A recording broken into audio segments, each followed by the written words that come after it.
আসসালামু আলাইকুম রহমতুল্লাহ।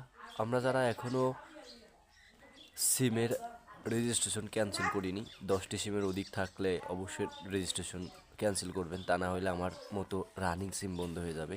2 তারিখের আগে আমার সিমটা এখন পর্যন্ত খোলা যাবে না। কালকে সারাদিন মানিকগঞ্জে ছিলাম, দৌড়াদৌড়ি পারলাম, কিছুতেই কিছু করা যাবে না। আপনারা যারা এখনও দেখতে পারেন না, *16001 হ্যাশ দিয়ে ডায়াল করবেন। তারপর আপনার ভোটার আইডি কার্ডের লাস্টের চারটি সংখ্যা দিবেন।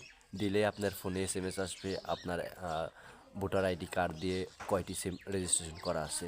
ধন্যবাদ সবাইকে, সকলে দেখে নেবেন, অতি দ্রুত কাজগুলো করে নেবেন, তাইলে আমার মতো রানিং সিম বন্ধ হওয়ার সম্ভাবনা থাকবে না।